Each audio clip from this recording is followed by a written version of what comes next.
Iraani eno olunaku lwajjo nabagambye wano we tutuuse tebiriiko maanyi. Ebyamaanyi twabirabye era buli omu oli wadde embojjajinga ky'oyagala. Mulimu ba ttiimu Amerika, mulimu ba ttiimu Iraani era buli ttiimu egamba ffe twawangudde. Kakati ke kaseera tulabyawo era buli omu omanyi waliwo n'omuntu okuba nga olina omuntu gwowolereza naye nga ddala kituufu bamukubye kati naawe omulabye mu Middle East ekibaddewo. Buli omu gw'omanyi sayidi gy'ogwako nti ono akoze bwaki ne bwaki tubirabye yadde nga si kyekyenkomeredde nti olutalo luwedde olw'emmundu oba olw'ebikompola. Abamu ku bayinza oddutandika baggwanga lya Iraani kaakati neera olw'okulabula kwe baalabudde. Olw'okulabula nti Amerika olunaku lwajjo ku Mande wonna obadde ojja omulaba nga atiisatiisa. Kati officially yabagambye nti envumbo leka zitandike, leka tuziyize eggwanga erya Iraani okutradinga mu byenfuna, leka tulisuule mu byenfuna, leka ligwe ekonome yaabwe, leka tulisuule wansi. Ate ekonome weegwa mu ggwanga omanya bumanya tuba twolekedde akaseera akazibu. Kakati Amerika ng'egamba n'amawanga ageetoolodde eggwanga lya Iran n'agasuubulagana naye nga bamugamba nti babagamba nti kye mulina okukola temukkiriza ono, yenna anakkiriza ojja kulaba akanaatuvaamu, ebyo mwabitegedde saagala kubiddamu. Amerika yatuuse akaseera nga ddala kituufu erabira ddala etadde Iraani mu kattu. Naye nga Iraani egamba tommanta, tommanyira neteekerateekera emyaka ebiri ekintu kino. Iraani minisita w'ebyenfuna oweri mu Iraani ategeeza agamba nti kino ekintu bakyeteekerateekera nga kisobola okubeerawo era basobola okubeerawo okumala emyaka ebiri miramba nga bali mu nteekateeka eno, wabula bagamba tebagenda kugikkiriza. Trump avuddeyo mu bbaluwa gye yasindise ebyabaddemu ng'ategeeza eggwanga erya Amerika erya Iraani aligamba nti oyagala bino mbimale. Ye nga Trump alaba nti amuwanise, amutadde ku kisenge, amutadde ku nninga, ng'agamba Iraani nti oyagala bino mbimale, gula akagolomolo. Akagolomolo kaaluma Amerika. Akagolomolo kaaluma Amerika. Kirooto kya ntiiso okumugamba nti kaggale. Era ne Iraani yakazola nti kati kamuluma naye weekwatira ddala. Weekwatira ddala. Weewali amasannyalaze awo nawo weenyiga. Aliko okulala omuntu wa bulijjo.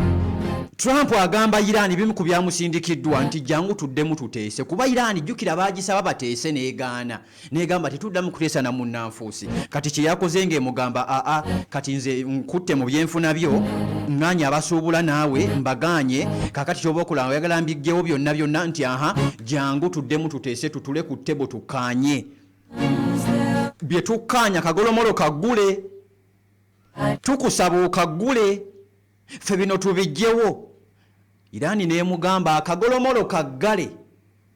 Ntegeeza straight of Hormuz. Nzigale. Emirembe n'emirembe. Paka nga mutuukiriza bye twagala. Era Iraani eddamu ebbaluwa yagimuzeemu amugamba gimuddiza omusajja w'eggwanga erya Amerika. Iraani emugamba ki? Iraani egamba Amerika emutegeeza emugamba nti ffe oyagala tuddemu naffe tutuule naawe, tuukiriza bye twakugamba mu ndagaano ey'ennaku 6 gye twakola eri. Bye wayawukanako bituukirize, ffe naffe tuddemu tutuule. Wano olabidde eggwanga lya Amerika nga linyigiriza eggwanga erya China, nga Amerika egamba China nti China bakuyita omusajja, ffe ba superpower tutaddeko envumbo ku Iraani, gezaako bugezi osuubule naye. China ng'emugamba ssebo bino byenkola mbikolera mu mateeka, twasayininga n'ono omukulu n'ensi yonna ekimanyi, tusuubulangana n'omusajja w'eggwanga erya Iraani. Kati gw'otandika otya okuŋŋaana okusuubula ebyamaguzi byange ng'entero zammwe siziriimu, ŋŋenda kubiyisaawo bikwateko. Era China yamugamba ŋŋenda kwedifendinga. Remember I told you nti America eri mu kubala China olengera gye kiggweera nti nagambye jjo nti Iran si yeefiirwa yokka n'abalala bafiirwa. Kati China yamugambye nti ngenda ndifendinga ebyange. Omuntu afiirira emmaali ye, afiirira eddiini ye, fahuwa shahidi, afa mujulizi. China emugamba leka nfe nga ndi mujulizi, nga nfiiriridde emmaali yange gye nasayininga. Nagambye 80% China amafuta egajja mu Iran, era Iran egatwala. Era egamba nze seeguya balala Iran, seeguya balala bagula mafuta. Kasita China 80% etwala ne Russia etwalako agamu.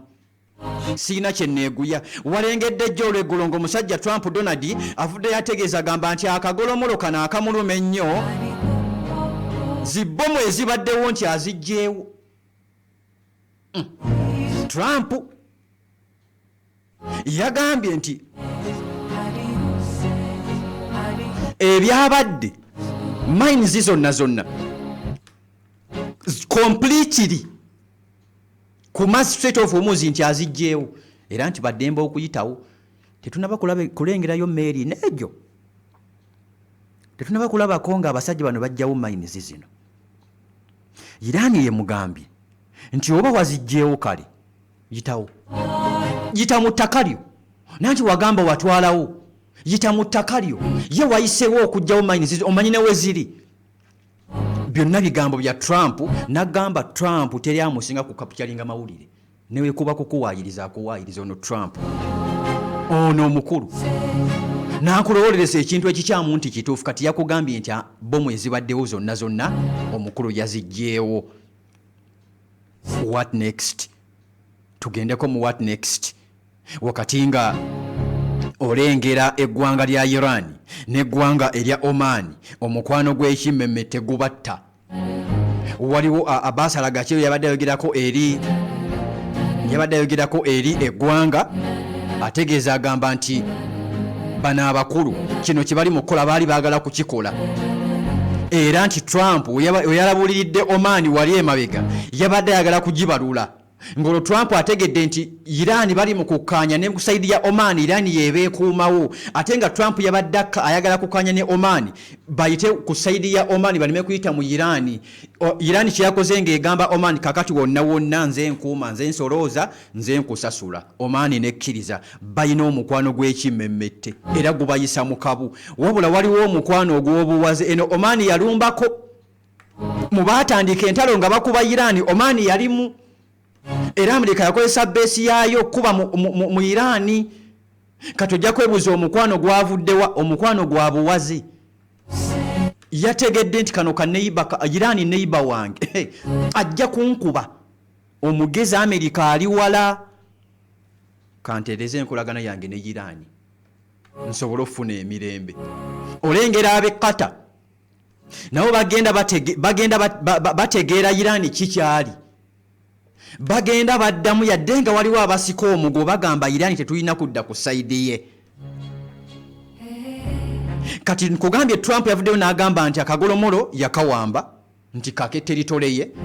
Kati ejjo yavuddeyo n'agamba nti mines zonna ezibaddeko, bomu ezibaddeko aziggyeeko, era kuliko zero mine. Zino mine bategeeza zino gundi zebategaatega ne zibaluka, osobola ogiyita bomu nebaluka nga osalimbiddewo nga tebakukkiriza. Ate ejjukira emabega wali Iran yakugamba nti bayongeddemu ebinonoggo ne kakutanda n'ogenda mines bazongeddemu, ate Trump yagamba aziggyeemu. Which is which? Tulize statement eva mu Iran, wabula kyentegeddeko nti bino byonna Trump byayogera Iran egamba temanyi gyabijja, tebamanyi gyabijja. Era Iran egamba nti akagolomolo Strait of Hormuz ow'amaanyi ayitewo, era bamugamba nti ejja kuba nzigale paka. Nkugambye General Muniru yazzeeyo dda, oba kaabuze munda mu ggwanga erya Amerika. Kaakati naawo waliwo atema. Kino nze nja kikugamba era nkikuddiramu n'ekyokubiri n'ekikugamba nti ono Omumerika ono ali mu kutema. Wabula nakugamba entema gy'atema alina okuleka ng'akosezza. Omuntu waakwata ku byenfuna bye wooteebereramu ogwa. Tebiriiko maanyi na munafu ebyenfuna. Iran waatebeeramu ajja kugwa. Amerika we bamuwangula kino kigenza kuzza kinakugamba abatunulira ebyentalo bye kye bagamba nti Amerika waagenda Iran weewangula kino kyeriko kuba kyekiringa ekisembayo. Amerika n'agenda Iran ojja giraba nga asembedde ku manja mu nsi ezirina amaanyi. Era nakugamba luno olutalo si lwa Iran yokka, waliwo amawanga amalala. Olengera Benjamin engeri gy'ali mu kuzannyamu politics we ono bamuyita kalintalo. Tolowooza nti okusirikira mu Iran nti yagivaako. Alina ekinene ky'abala, alina ekinene ky'ali mu kubala. Wabula kibayira omuntu naye omulabufu omuzibu ow'eggwanga erya Iran. Kati abange kiki ekigenda okuddako? Gana amawanga ga Buwarabu agatiisiddwa ge baagambye nti mugeze musuubule n'omusajja Omuyiraani. Iran n'agagamba ngenda kuddamu nsuubule nga we mbadde nsuubula, mugeze muziyize ebyange. Ganadda ku sayidi yaani? Ganaasawo gawulire Amerika oba ganaawulire eggwanga erya Iran? Iran alayira emisana n'ekiro agamba wano tufa n'omuntu. Luno olutalo lwaffe mwagala kututta. Yasuubiza erimu ku mawanga okugawamba nti gavumenti tujja kugisuula oba zivaako ziveeko. Mwagala kutusuula kubanga ekiyitibwa ekonome abamanyi ebyenfuna musobola okujulira. Kobeere ng'olina nyukiriya 1,000 ekonome yo neegwa abantu bakujjako. Omuntu omuyala n'okusuula kyangu nnyo. Abantu nga bayala n'obusongo abo abantu bagendanga wala. Omuntu atalina kyafiirwa kati Iran essaawa zino terina kyefiirwa. Bagamba tujja kubizaawo. Tebalina bya bugagga biri bweru wa Iran. Amerika ebirinamu. Iran egamba tetulina nnyo kyetufiirwa ky'amaanyi nnyo nga mukubye mu ggwanga lyaffe. Tujja kubizaawo. Kati ate yabagambye nti wemba nkuba amawanga gammwe ngenda kuba ebifo byammwe ebyenjawulo n'abakulembeze bammwe nja kubakuba. Kwayiti nja kuba abakulembeze bammwe, bapulezidenti bammwe mbakube, baminisita bammwe mbakube. Jordan kabaka wammwe tali wala nnyo. Abe Bahrain, UAE. What are you? Soko owulire ono. Kwata pen n'akapapula owandiike. Bannaffe aba Royal Healers na Mirembe Road bagamba nti amajaani ga Azima. Muganda wange mbeesibako nnyo nze bino ebirango byange byonna bino byennyina bino mbyesiga. Buli kirango kyenkusomera wano mana kukyekenneenya. Royal Healers mugende babajjanjabe. Nze mbagambye ekigambo kimu kyekyo. Balina amajaani ga Azima, mugongo gunnuma, magulu gannuma, alusa zinmazeeko ebbanga. Ate bantu simanya baagala kunkalakata. Ate simanya biki. Olina prostate ofuyisafuisa buli kaseera, olina infection zikumazeeko ebbanga mukwano gwange mpuliriza nga tolina amajaani ga Azima. Omukadde alina emyaka 40 waggulu, amajaani ga Azima newatowulira bulwadde galina okukubira ku kiddo kubanga ojja kulwala obulwadde bw'ekikadde obumanyi kati butangire nga bukyali. Amajaani gakujjamu bulwadde butannaba kuwulira naye nga mwebuli gano agazima. Balina kye bayita Royal Honey kabisi onuuna kanuune kabasajja ka kisenge ebisigadde n'obireka. Amajaani gazima bagamba ga mitwalo 4, Royal Honey wa mitwalo 3. Waliwo akabisi kahani ke baleese kano ko kanuuna lumu ka mitwalo 2. Ako kwolwo kiggwa kwolwo ka mitwalo 2 era kabeera mubiri ennaku zo 3 nnamba weekali baakaleese naye okanuuna lumu katali ka Royal Honey osobola okanuuna ne wiiki 2 ne wiiki ennamba nga onuunanuunako buli wooba oyagadde ko keesatu. Okitegedde bali ku Mirembe Road ku mafuta ga Lubisi kazimbe ka Volcano Bus Park edduuka namba 314 wokka we bali bagamba weewala abafere. Ojja lengera Royal Healers edduuka la kapiti yaabwe enzirugavu n'ebitebe birimu biddugavu, dduuka jjonjo bulungi ennyo jalengera Hajati Taki okusinga yabeerawo. Waba weewo waliwo ne kamera security egguluggulu. Kwata ennamba y'essimu 079 96 14 09 0749 96 1409 oba 0784 nkaaga 8200. Bebannaffe aba Royal Healers delivery zikolebwa wonna ne basi bazitikka abali ewala. Okitegedde tuddeyo mu ddwaniro. Kakati baganda bange ebya ttiimu musooke mbiteekeko wabbali. Bano abakulu kye batuuseeko, bano abakulu we bali, bano abakulu kye baliko tubasabire nnyo. Kino kijja kubafiiriza bonna, kijja kubafiiriza bonna. jjukira Trump waliwo akalulu aba okwetega kwe bali mu kwetega kati Trump anoonya wiini gy'atwalira Abamerika okuva mu February nga 28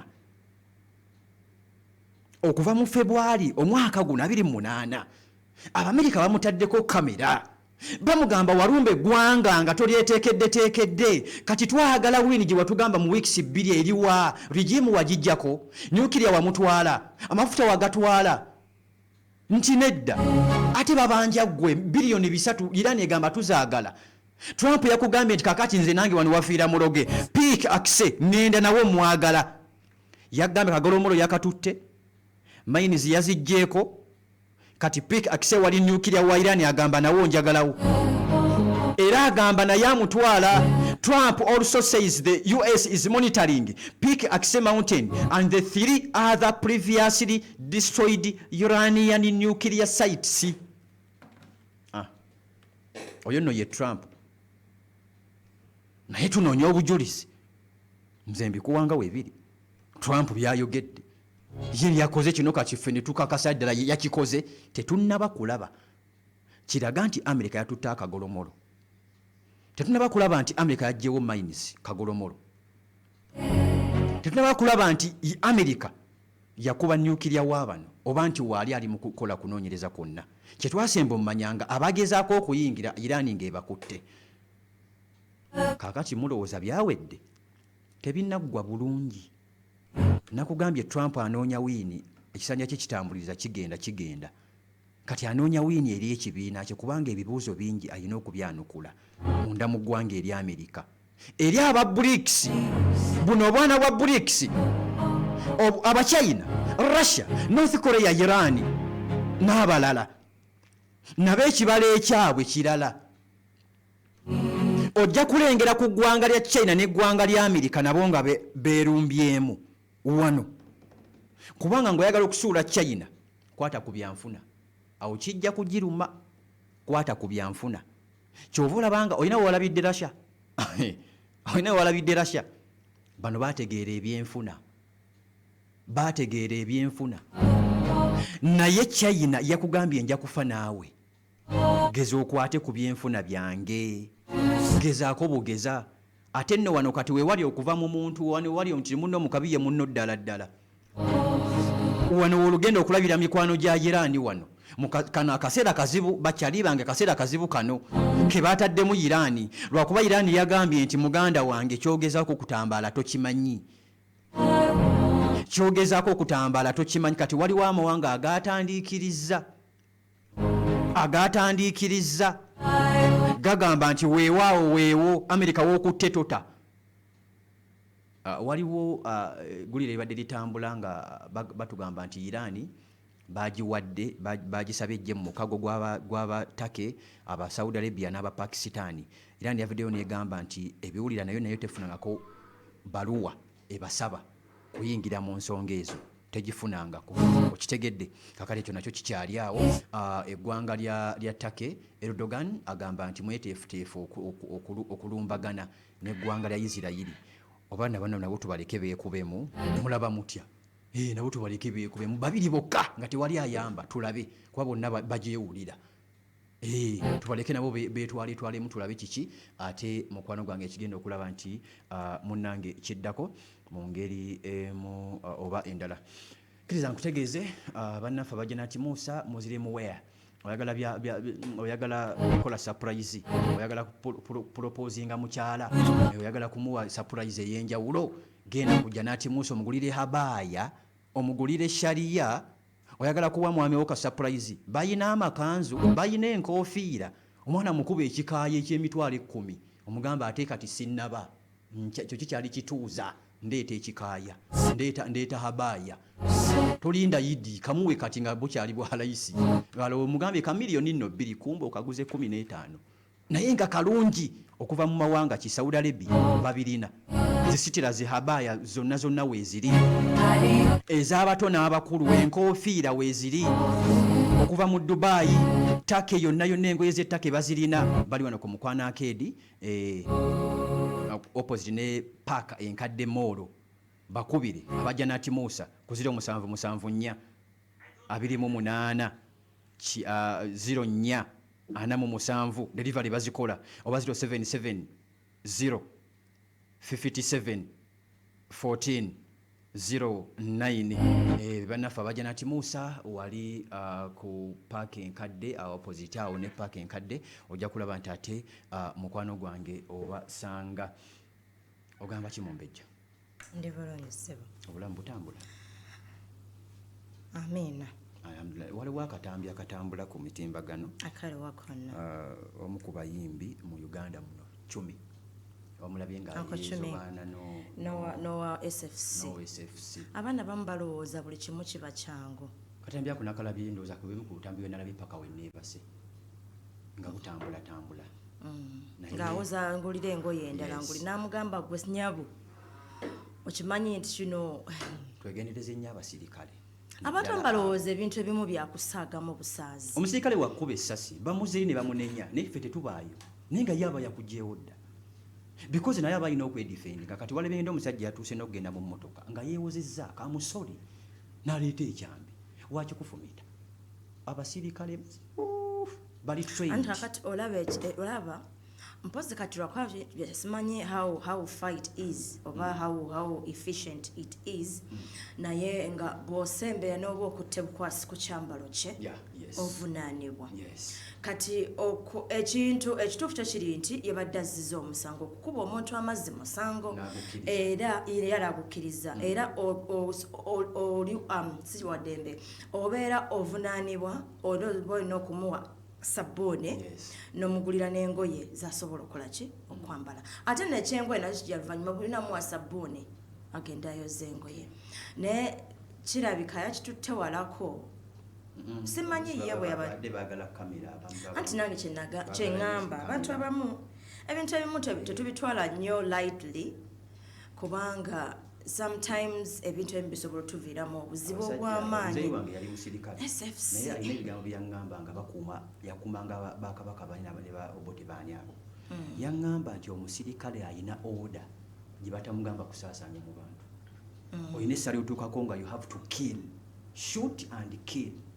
Naye ate ekyo kyabadde si kyabadde tekyetaagisa otambula omuntu alina ekisi nagamba nafuka abantu baba n'empisa abeesefusa boolaba. Abantu beerabidde nti nno omuntu nga abakola training olaba training y'amagye ebeera y'amaanyi nnyo nti omuntu asobola n'okuwulira ng'omutwe gugatta oyo asobola okugatta. Nze nange muzeeyi wange yali munnamagye naye walingawo ebiseera bakulu bange bali wabeerangawo ebiseera ng'alina adabu yaziyitanga adabu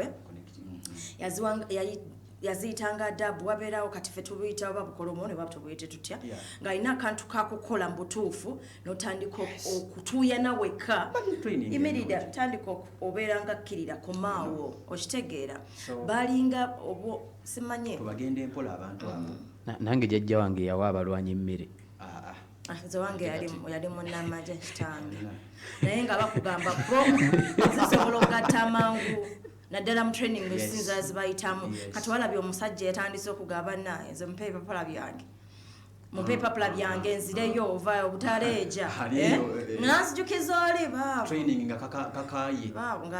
awunga muwunga kati yadduse emisinde n'awunga natuuka ekiseera nga takyalina kyasobola kwogera. Nze Mumbejja sekasobola Bambejja tubeera mu magye naawe ffe tubeera mu magye bakawulirayo bameka nti simanga Mumbejja gundi ali mu magye. Laba n'agebungereza era tuba Bambejja beeri aye kati nze ngatta bibiri pagira Arsenal Bungereza tuba balangi. Tubeere bulungi wamma naye nga muyise bulungi eri abasirikale abo bemulaba oluusi kisoba naye omuleka n'omuloopa mu bakulu abamusingako but public no abayina ne poliisi wejja okumutaasa etuusa kutaasa musirikale tetaasa gwe kitegeera. Ate olaba abasajja bamagye balina discipline. There's so much discipline. Okuleka abamu abasowa abaserebamuko naye bo discipline it's on top notch. Abasinga balinga nze munnange nange empisa munnange zimasamasaako mbere bulungi era mwelaba. Omanyi kye weetaaga A delicious ona, ona. Nyonta we kulumira nyo ona, ona.